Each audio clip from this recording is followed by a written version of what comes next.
Welcome to Law and Society. Today we're going to talk about the N word. No, we're not going to talk about the N word that is forbidden for good reason because of its historic underpinnings.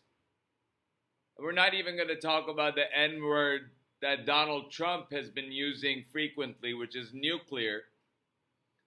But we're going to talk about an N word today that is MAGA's forbidden N word. So, as we face the shutdown, we're heading to the date of 35 days being the longest shutdown that we have had in American history. And maybe Donald Trump wants to break his own record of 35 days.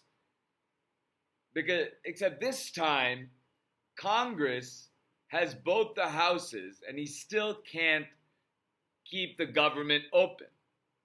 And the reason why that is because MAGA doesn't know how to negotiate. That's the N word that's forbidden in MAGA. Representative Jeff Van Drew of New Jersey, Republican, says that there's no alternative to the Affordable Care Act, but in 10 years they haven't been able to come up with an alternative, but they won't negotiate to extend the ACA subsidies. Then you have Speaker Mike Johnson saying, we're not going to be on a conference call explaining all our plans and strategies for healthcare reform because they're leaked in real time, giving this impression that somehow a Republican health plan is a grand secret and classified and cannot be discussed, let alone negotiated. Then there's the case of blaming Democrats for weaponizing hunger when the truth couldn't be any further from it. The big bad bill cuts billions in SNAP funding. And so yes, the GOP has already weaponized hunger in the big bad bill. What the Democrats are trying to do is stop that from going into effect by negotiating a reduction of the cuts made to the SNAP program in their big bad bill. Chris Hayes of MS Now says, let me be as clear as I can. Trump is arguing in court to let Americans go hungry so they don't have to negotiate with Dems over stopping some of those same American healthcare costs from skyrocketing. Donald Trump won't negotiate or release contingency funds until SCOTUS orders him or he sees that there's no way for SCOTUS to rule in his favor on the release of the contingency matter. So he may, after a few days, release the funds for the SNAP, but that will have already delayed the SNAP for a period of time, for a few days. It's been 3 days now, that the third day that SNAP is on pause. So, but Donald Trump will not negotiate. Representative Hakeem Jeffries says, why have House Republicans remained on a taxpayer-funded vacation for the last 6 weeks? Of course, they are unserious as it relates to reopening the government. Why has Trump spent more time on the golf course, including this weekend, than he has talking to Democrats on Capitol Hill? And these are questions because why will MAGA and Donald Trump not negotiate? Why is negotiating such a forbidden act?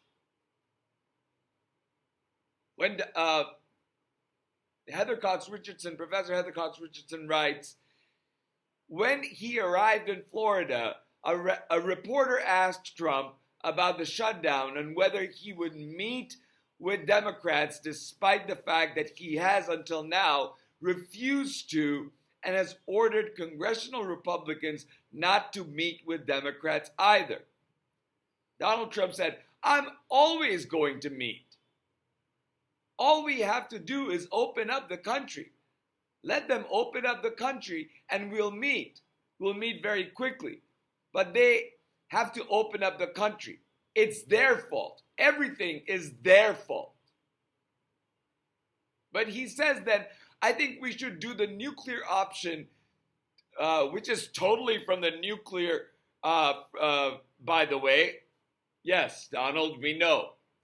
It's called ending the filibuster. So Donald Trump would rather have the Senate undo the filibuster than negotiate with Democrats to keep the government open and give Americans back the security that Americans deserve by extending the Affordable Care Act and reducing the amount of money that they have cut, that Republicans have cut from the Medicaid and the SNAP programs in the big bad bill. Caroline Leavitt obviously also echoes Donald Trump about using the nuclear option to undo the filibuster instead of negotiate. So Donald would rather use the nuclear option to undo the filibuster than negotiate with Democrats. All Democrats want is extension of the Affordable Care Act subsidies and reinstating the money from Medicaid and SNAP that was taken away by the big bad bill. But Republicans don't want to do that. They want the Affordable Care Act credits to expire and health insurance premiums to skyrocket. They want American people to lose basic health care over the next 10 years through the massive trillion-dollar cuts to the Medicaid program. They want people to go without food assistance even though wages are not rising, but food costs are. They won't even use emergency money to keep SNAP going while the government's shut down. But they will also not negotiate to open the government. They want it exactly their way, and neither Mike Johnson nor Donald Trump will budge from their positions. That's where the country is at the moment. This is how Donald Trump and MAGA plan on compromising our country from within. One issue at a time, one shutdown at a time. All the while, Donald's police state continues its work. Federal agents are getting paid to terrorize people on American streets.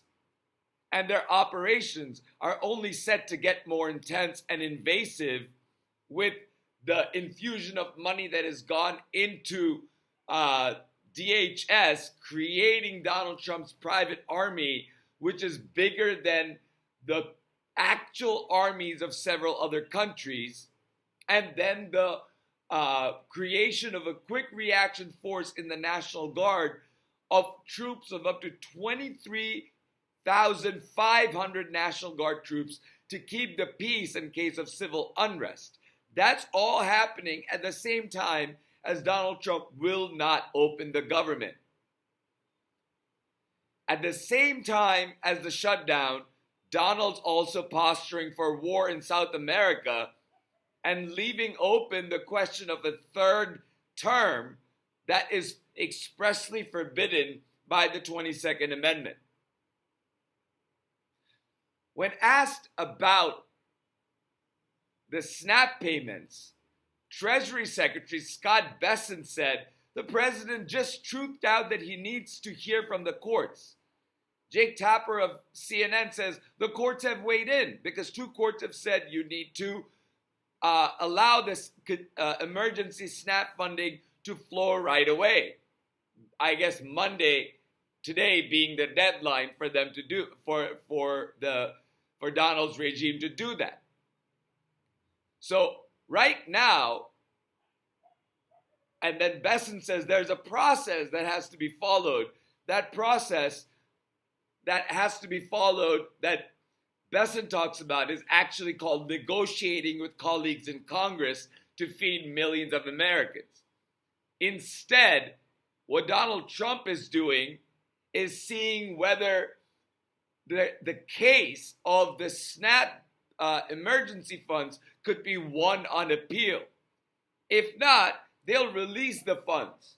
But even if there's a slight chance that they think they have a chance to win on appeal, they'll appeal it all the way to the Supreme Court. And that will keep the SNAP funding paused during the whole time. But remember, they will not negotiate. One last tangential point, this has not got to do with the shutdown, but rather with an admission by Scott Bessent on national TV that parts of the U.S. economy are in recession. I also want to remind you that the Fed and economists have said that we have entered a period of stagflation, which means that inflation keeps going up while job availability goes down and wages stagnate, creating a problem, an affordability problem for Americans and causing a huge economic stagnation that then transforms into a recession. So Scott Bessent is agreeing with that truth that he cannot escape anymore, that there are parts of the U.S. economy that are in recession. So with that news, I want you to pay attention to the news. I want you to pay attention to everyday, day-to-day politics happening in your local areas, in your states, and with the national government. With Donald Trump's regime taking over our government, with Donald Trump's regime blowing up the police state, and by becoming opaque, by reducing what they are telling the press, by removing the press from the Pentagon, by cutting press conferences and press in the White House. And we're going to keep seeing a stonewalling of the press, where the only thing that Donald Trump's regime is transparent about is that they are opaque, and you cannot get through and understand or know what our government is doing. And that is a dangerous place for our government to be, because it is our government. It is for the people, of the people, by the people government. It is not Donald Trump's kingdom. It is not Donald Trump's empire. Remember that. It is our country. It is our constitution. It is our government. And we have to have an invested right and an invested interest in what is happening in our country at the moment. Thank you for listening. Please like, share, and subscribe, and I'll talk to you soon.